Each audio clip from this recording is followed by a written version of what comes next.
সূর্য আর চন্দ্র দুজনেই আকাশের অমিত চিহ্ন, দুজনেই প্রকাশ বিস্তার করে, কিন্তু সবসময় দুজনের তুলনা করা হয়। কে অধিক শীতল আর কে অধিক তীব্র, কে অধিক তেজবান আর কে অধিক শান্তিপ্রিয়। এবার এই তুলনা করা কি উচিত কাজ? কখনোই না।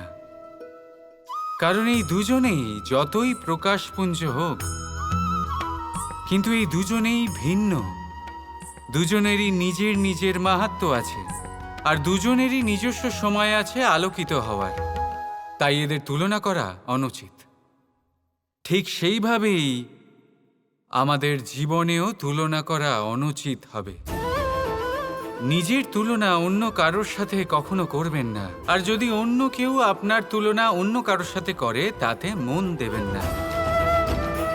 কারণ এই তুলনা থেকে নিজেকে হীন ভেবে নেওয়া আপনার জন্য ক্ষতিকর। এটা আপনার জন্য লাভজনক নয়। শুধু চেষ্টা করতে থাকুন, নিজেকে বিস্তার করতে থাকুন, আর অপেক্ষা করুন সঠিক সময়ে। কারণ সঠিক সময় আসলে আপনি নিজের গুণ, নিজের দক্ষতা অবশ্যই দেখাতে পারবেন। রাধা রাধা।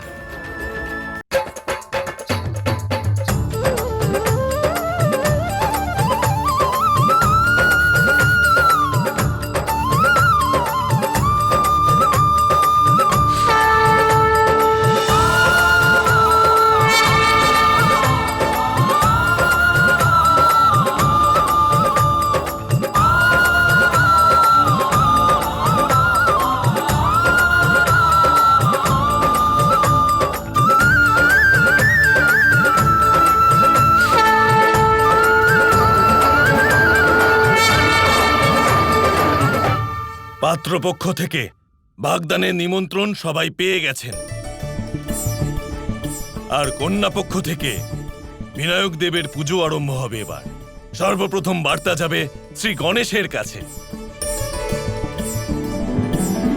আর এই পুজো রাধার হাতে সম্পন্ন হবে।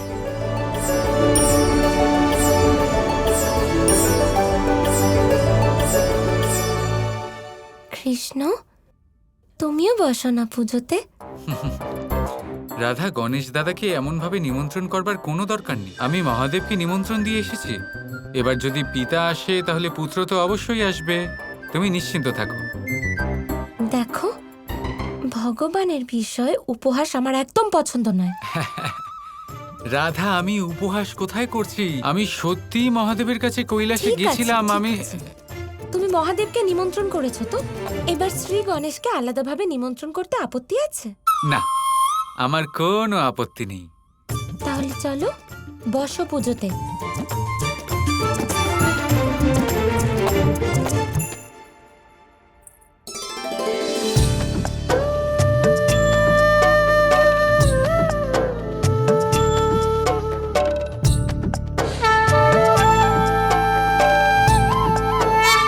ঠিক আছে, তুমি যখন বলছো তখন আমাদের প্রিয় গণেশ দাদাকে নিমন্ত্রণ করেই ফেলি।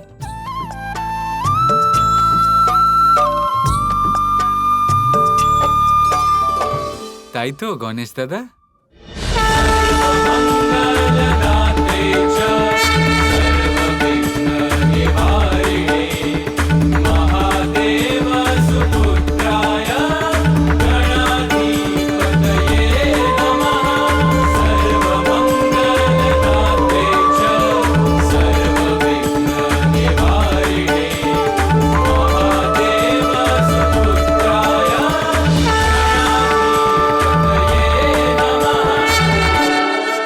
কি ব্যাপার পুত্র গণেশ, তোমাকে দেখে খুব আনন্দিত মনে হচ্ছে।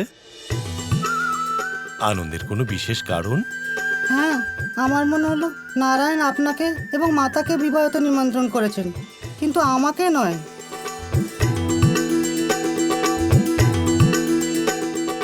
কেন? যদি আমাদের নিমন্ত্রণ করেছেন তাহলে তোমার নিমন্ত্রণ তো নিজে থেকেই পেয়ে গেছো। হ্যাঁ, কিন্তু আমি তো ভাগ্নে হই ওনার, আমাকেও তো নিমন্ত্রণ করা উচিত ছিল।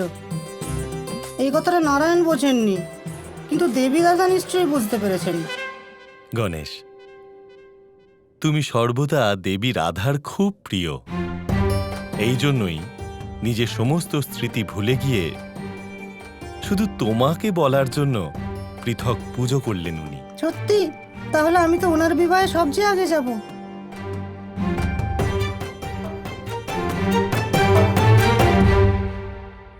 হে বিঘ্নহর্তা, প্রথম পূজ্য শ্রী গণেশ, আপনাকে আমাদের বিবাহতে সর্বপ্রথম নিমন্ত্রণ দিচ্ছি। আপনি আমার বিবাহে অবশ্যই আসবেন।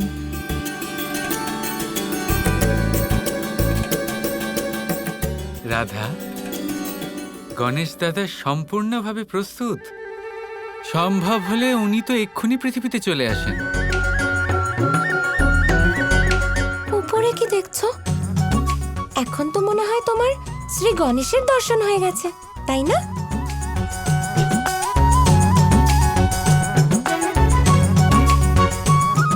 এখন আমি যদি হ্যাঁ বলি তাহলে তুমি বলবে আমি উপহাস করছি।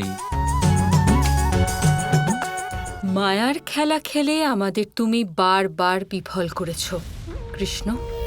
এবার এই মায়ার খেলাতে আমরাও পিছিয়ে নেই। যাই হয়ে যাক না কেন মা, এই বাগদান কিছুতেই পূর্ণ হবে না। কারণ শঙ্খচূড় নিজের কাজ এতক্ষণে আরম্ভ করে দিয়েছে নিশ্চয়ই। সব অতিথি এই বনের পথ দিয়েই আসবে, নাই বন বাঁচবে আর নাই বনের পথ।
পুজো সম্পন্ন হলো। আজ সূর্যাস্তের পূর্বে অতিথিগণ আসার পরেই রাধা কৃষ্ণের বাগদান হবে। কিন্তু মনে রাখতে হবে, সকলকে সময় মতো আসতে হবে, কারণ আজই এই বাগদান করা অতি আবশ্যক। কারণ আগামী 5 দিনের মধ্যে আর কোনো শুভক্ষণ নেই। বিনায়ক পুজো সম্পন্ন হলো, সন্ধ্যায় বাগদানও হয়ে যাবে, এক এক করে সব রীতি পূর্ণ হয়ে যাবে, আর তারপর আমাদের প্রীতি পূর্ণ হবে।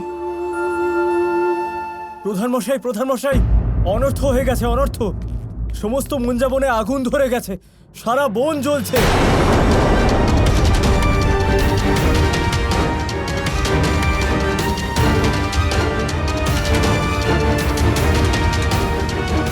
হে নারায়ণ, এই সময় তো মুঞ্জাবনে সমস্ত গরু ঘাস খেতে গেছে। শুধু গাই কেন, গাছপালা জীবজন্তু সবই তো আছে ওখানে। আর বিবাহতে যে অতিথিরা আসবেন তারা সবাই ওই পথেই আসবেন, তাই না? কোনো অতিথি যেন আগুনে না আটকে পড়েন। হে নারায়ণ, বিবাহের পূর্বে এমন ভীষণ অগ্নিকাণ্ড, এ তো অত্যন্ত অশুভ ব্যাপার। জটিলা ঠিকই বলছে।